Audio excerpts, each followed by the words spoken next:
Chief, I have an urgent matter that needs your attention. Ah, my trusted advisor. What's up? Do you remember that feud with the Red Fox clan? Not really. We've been fighting them for 12 years. Oh, right. Yeah, that feud. Well, I have good news. They've offered peace. Wonderful. In exchange for compensation.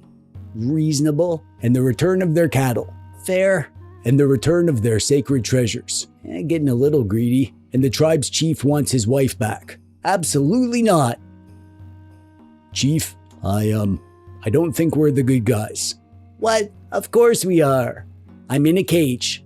Yeah, but it's a very nice cage though.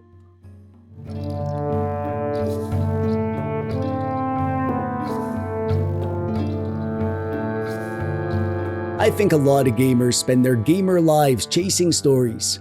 Not just stories in the game, like cutscenes or whatever made by the developers, but stories that happen to us while we're playing. The disasters, the victories, the dumb decisions that ended up being the parts we remember years later. Things that stick with us, for better or worse. I think that's what we really crave. And that's kind of the whole point of the Dusty Game Society. We explore the dusty old games and make new stories with them and share them with you. I'll tell you more about the DGS at the end of the video, but first, we have a game to share. A game of stories. Actually, a game that's been creating stories for nearly 3 decades. A little game called King of Dragon Pass. Let me start out with my origin story with this game. Back around 2010, 2011 or so, I was going through a bit of a rough patch. Mom and I were between homes, she was between jobs, my art business wasn't doing great, and we were living in a tiny basement apartment in a town where we didn't even know anybody. I was stressed out, everything felt temporary, and the future was one giant question mark, wearing a fake mustache. And then something kinda cool happened. I entered an art contest and won an iPad. That was a big deal. I didn't even own a smartphone at the time. This was my first real mobile device with apps and stuff. I really got into iOS games and eventually stumbled across a strange little PC port of a game called King of Dragon Pass. I just picked it up out of curiosity and I got obsessed. This game took over my life. I'd play before bed, I'd think about it while trying to work, I'd be out for a walk and all I could think about was whether raiding my neighbors for cattle was a good long-term diplomatic strategy. You know, normal, healthy hobbies. I actually cared about this stuff in the game, and during a time when my real life felt uncertain, there was something comforting about worrying about an entirely different set of problems. Problems involving angry gods, ancient artifacts, and whether or not those weird duck people could be trusted. It became a bright spot during a difficult time in my life, and honestly, I think this weird little game helped carry me through it.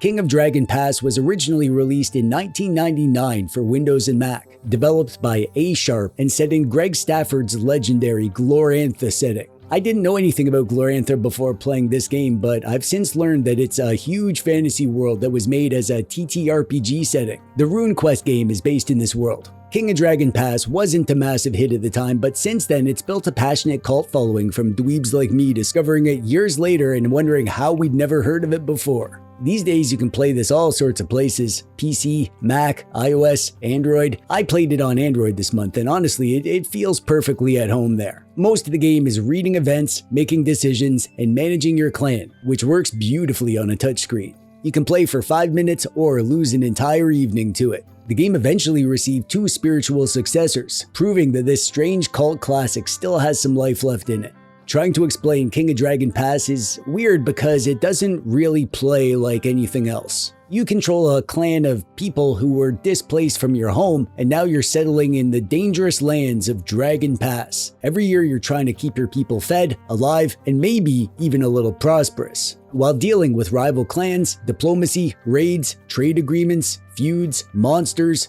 gods, and the occasional catastrophe that shows up just to make your life difficult. Most strategy games give you lots of buttons and graphs and numbers. King of Dragon Pass does almost the opposite. The mechanics are often hidden behind stories and events and decisions. You'll be assigning magic during sacred time, decide who serves on your clan ring, negotiate with your neighbors, organize raids, send explorers into the wilderness, and make decisions about disputes and opportunities as they appear. And then the game starts throwing situations at you. A stranger arrives asking for help. A neighboring clan steals cattle. A spirit is seen in the woods. A sacred site is discovered. Someone wants compensation for an insult that happened 3 years ago. 2 groups in your clan are arguing. A talking fox wants to tell you something important. You make a choice, something happens, you deal with the consequences, and then another story appears. As you make decisions and time passes, the outcomes show themselves over time. That's basically the loop. The hero quests deserve special mention because they're one of the most unique parts of the game. And no, not that hero quest. That's a good game too. I'm talking about the hero quests in King of Dragon Pass. These are like mythological reenactments where one of your clan members steps into the role of a god and attempts to relive one of their legendary stories. To do this and succeed, you actually need to understand the story, the mythology. There's a lore section that you can go to at any time, and reading this stuff isn't optional flavor text. It's part of the gameplay. If you don't know how a myth is supposed to unfold, you're basically improvising your way through a religious ceremony and hoping nobody notices, which never ends well, obviously. I haven't felt this much test anxiety since my final year of high school. And just like high school, if you fail, you've ruined your future forever. One aspect to King of Dragon Pass that some people will probably hate, but I personally love, is that the game doesn't explain everything.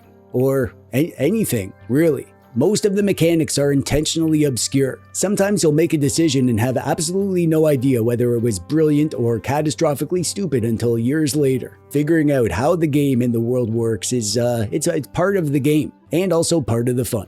That does lead to some frustrations though. There will be lots of times when the game feels like too mysterious. Some interfaces are incredibly sparse. That's but probably the biggest criticism of King of Dragon Pass. If you're looking for clear systems, transparent mechanics, and perfectly explained interfaces, this isn't that game. There's a lot of guesswork, a lot of experimentation, a lot of making mistakes and learning from them. And honestly, I think that's part of the appeal. This doesn't feel like a strategy game that you're supposed to master. It feels like sitting at a table with a character sheet in front of you while a game master rolls dice behind a screen and tells you what happens next. The art in King of Dragon Pass might be one of my favorite parts of the game. It uses hundreds of hand-painted illustrations to depict its world, characters, events, and myths. There isn't any animation, but there doesn't need to be. Every image feels like it was pulled from some old fantasy storybook or a forgotten tabletop RPG source book from the 80s. The child within me who loves a good picture book was giddy with all the fun scenes I got to see as I played. And because the game relies so heavily on your imagination, the art ends up doing a lot of the heavy lifting. A single image can completely sell a moment.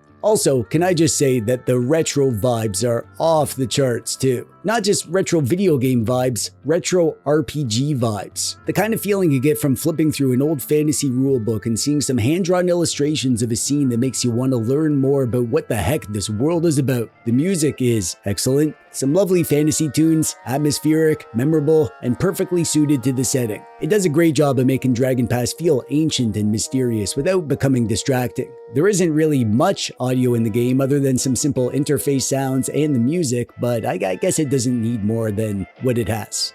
As much as I love this game, I need to admit that King of Dragon Pass is not a game I would recommend to everyone. Actually, the opposite. I think most people wouldn't enjoy this game. There's a lot of reading, the mechanics are often hidden behind layers of story and mythology, the interfaces can be sparse, sometimes you'll make decisions and have no idea what the game expects from you. But if you get it, if you're willing to dive in and start figuring it out, there's something special here.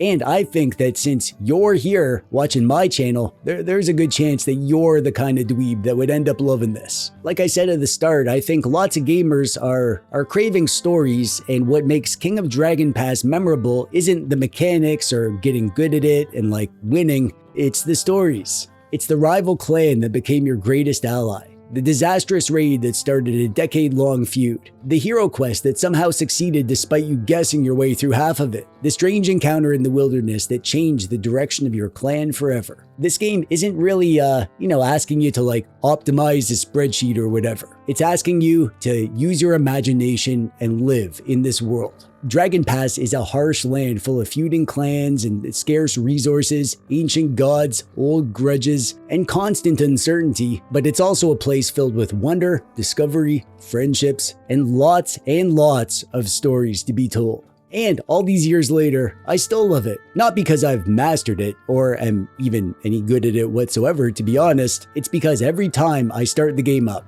and return to Dragon Pass, it feels like I'm sitting down to hear another great tale. It was here for me during some rough times in the past, and it was here for me this month as I got to share a game that I love with the Dusty Game Society. Speaking of which, the DGS isn't a one dweeb show, and we had a good few dweeby chiefs join in on the fun, so let's hear what they had to say about this one. And there's actually enough of these that I can highlight each one. A-Rob took a different approach and reviewed King of Dragon Pass through poetry. Their clan began with optimism, strong harvests, trade, alliances, and hope for the future, and then came betrayal, war, shifting politics, and the slow decline that every King of Dragon Pass player eventually learns to fear. Mama Coco bounced off Dragon Pass pretty hard, finding it too fiddly and strategy heavy, comparing it to classic Kawaii titles like Nobunaga's Ambition. Sometimes a game just doesn't click, and yeah, that's okay. We'll get him next month, Mama Coco. Lunar Hades got hit with a serious nostalgia bomb this month, returning to King of Dragon Pass after more than 20 years. As a kid, their goal was always to win, but this time they leaned into the role-playing, building their clan around a theme and sticking to it even when it led to disaster. The result was plenty of losses, but maybe even more fun. Crumlord enjoyed their time with King of Dragon Pass, however they learned that it felt better suited to a phone than a dedicated gaming handheld, which I do agree with. They loved the art, appreciated the depth, and freely admitted that they didn't understand half of what was happening, which honestly is a pretty authentic King of Dragon Pass experience. The Shibushi gave King of Dragon Pass a fair shot on PC, Android, and the Steam Deck, ultimately preferring the PC version for its gorgeous artwork. While they appreciated the game's depth, storytelling, and clan management, the amount of reading and strategy eventually became overwhelming. Their solution? Max out the army and attack everything. Rusty Hawk came away thoroughly impressed by King of Dragon Pass, praising its rich world building, unique setting, and ability to make every decision feel like it might echo through history. While they found the UI clunky and some systems difficult to understand, the game's atmosphere and storytelling more than made up for it. Their final score was 45 out of 50 mutant human duck peasants, which yeah, that's a good rating scale. I support it. Sneesai joined the Dusty Game Society with King of Dragon Pass as their first game of the month. Welcome, my friend. But unfortunately, it wasn't a good match. They found the game confusing and simply too reading heavy to enjoy, despite being someone who actually likes reading. Sorry you didn't dig this one, buddy. I hope next month's game is a better fit for you. Another newcomer to the Dusty Game Society, Wesley the Dog, gave King of Dragon Pass a fair shot on Android but ultimately bailed after a couple of hours. They enjoyed the story and world building, but they found it difficult to keep track of everything, especially with gaming sessions frequently interrupted by kids. I guess managing a fake game clan is tricky enough without managing a real clan at the same time. And yet another first-time DGS member, Framfart. Welcome to the club. After several failed runs, they eventually found their footing, though the hero quests and heavy lore requirements remained a source of frustration. Also, they decided that their clan chief was too ugly to find a wife, which feels unnecessarily harsh. KC2DPT found King of Dragon Pass fascinating, describing it as closer to a tabletop RPG or choose-your-own-adventure book than a normal strategy game. They admired the depth, but struggled with the hidden mechanics, dense terminology, and not knowing what a good number of cattle sacrifices even looks like. And yeah, oh god, I totally get that. Lots of trial and error with sacrifices. Just like real life if you think about it. Semi-Fracky didn't really have a good time with this one. They found the game's harsh worldview frustrating, feeling that compassion and kindness were often punished rather than rewarded. Still, they stuck it out to the end and came away appreciating it as an interesting experiment. Just not an experiment they'd like to repeat. Strahd von Zarovich, despite having a heck of a problem with some nasty raiders stealing the keys to his Tula, managed to best the intruders and recover his sacred review scrolls to be preserved for the ages. Strahd took an entirely different approach to this month's challenge. Rather than replay King of Dragon's Pass, which he already played to death, pun intended, he decided to revisit the original world that it came from by running a RuneQuest tabletop adventure set in Glorantha, the same setting that serves as the foundation for King of Dragon Pass. He gathered a group of dweebs, combined and modified several classic RuneQuest adventures, and chronicled a tale involving angry baboons, trollkin, legal disputes over stolen property, a duck healer, and a convoluted mystery centered on a magical crystal concealed inside a humble pot of dried fruit. I freaking love this. This is so well done. But I also love how it shows just how deep and rich the world of Glorantha really is. Strahd's review wasn't really about King of Dragon Pass itself, it was about the strange, fascinating mythology beneath it. Like I said, this game isn't for everyone, so it's not surprising that some of the DGSers loved it, but lots didn't. And that's just the nature of games like this, I think.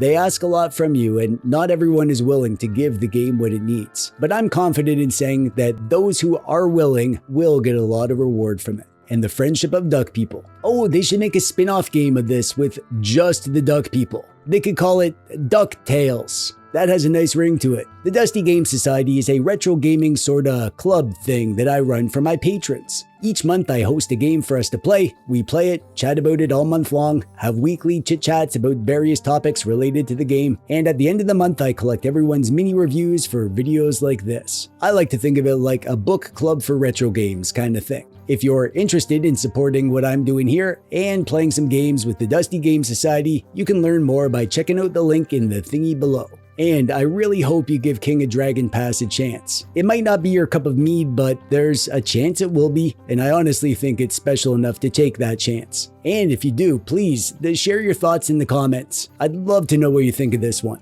But that's gonna do it for now. From all of us at the DGS, stay dusty, my friend.